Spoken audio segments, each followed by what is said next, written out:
Hey everyone, welcome back to Tap Tech, where we dig into the gear that's shaping the future so you know what's worth your attention.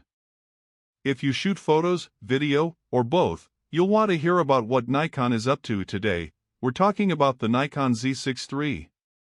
Nikon has long offered strong hybrid cameras, and the Z6 III is their bold step forward in that space.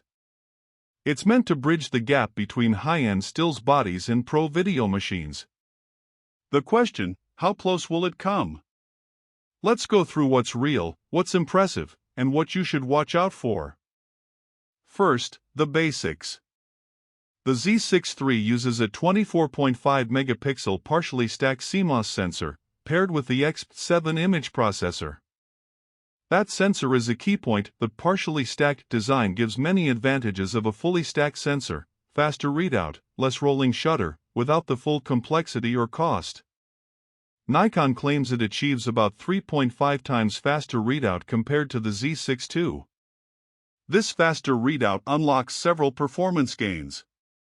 For instance, you can expect pre-release capture up to 120 frames per second, meaning the camera can buffer frames slightly before you fully press the shutter, useful for catching decisive moments.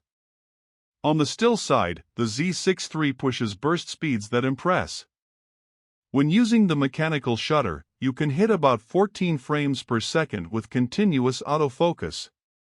But where it really shines is the electronic shutter. RAW plus JPEG high-speed burst modes can reach 20 frames per second, while JPEG only and certain crop modes can reach 60 frames per second or even 120 frames per second, with some crop/mode limitations, depending on settings. Autofocus has been upgraded too. Building on Nikon's subject detection tech from the Z8/Z9 lines, the Z6 III supports detection and tracking for 9 subject types, from humans, animals, birds, vehicles, to trains. The AF system is boosted by the faster sensor/processing, allowing AF to update rapidly and track more reliably in challenging scenes. Low light and dynamic range performance are improved. The processor allows better noise reduction and handling of shadows and highlights. In tests, AF works even in very low light. Nikon rates AF down to -10 EV. That's critical when shooting night, interiors, or events under tricky lighting. The Z6 III also offers very capable video specs. Internally, it supports 6K at 60p in NRAW, as well as ProRes RAW support. Oversampled 4K, 4K at 120p in DX crop, and Full HD at up to 240p slow motion are also part of the package. Stabilization is built in. Nikon includes 5-axis in-body image stabilization (IBIS), delivering up to 8 stops of vibration reduction under ideal conditions.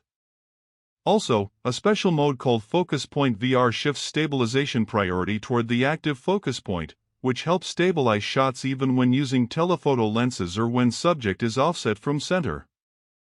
The viewfinder and display are strong suits. Nikon calls the EVF the world's brightest, with 5,760,000 dot resolution and extremely high brightness, around 4,000 candelas per square meter. The Vari-Angle LCD is a 3.2-inch tilt/swivel screen. Build quality is robust. Nikon says the Z6 III inherits a rugged design akin to the Z8 and Z9. It's rated to operate down to -10 degrees Celsius 14 degrees Fahrenheit and is more robust than its predecessors. In terms of lens, the Z6 III uses the Nikon Z mount, so existing Z mount lenses work. That's a big advantage. Your S-line, Z lenses, etc., carry over. Now, use cases where the Z6 III is likely to shine is in hybrid workflows. Photographers who also shoot video will benefit from its strong video specs. Wildlife, sports, and action shooters will appreciate the fast burst, robust AF, and stabilization. Portrait and event photographers will value the dynamic range, color science, and reliability. For videography, having 6K, ProRes RAW and internal recording in a body that is still relatively compact is a big plus. However, there are trade-offs and things to watch.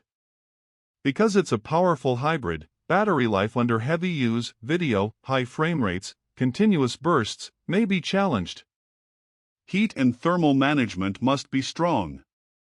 Some features, like 120 frames per second 4K, require cropping, so you may lose some field of view. Also, at 24.5 MP, the resolution is not extremely high, it's balanced for speed and quality, but if your work demands ultra-high resolution, e.g. big print work, you might prefer a different model. Another consideration, size and ergonomics. While Nikon claims toughness, this body is larger and heavier than the Z6 II. Some users may feel the increase in bulk, especially for handheld run-and-gun styles. Also, the vari-angle screen is tilt-swivel, but not fully folding or rotating like some competitors, that may limit low or high-angle flexibility. Price and availability. The Z6 III was announced around June 17, 2024. It launched in late June. The body-only price is about $2,499 and 95 cents at launch. Nikon's upgrade strategy suggests discounts on older Z6 II bodies may follow, making those still compelling.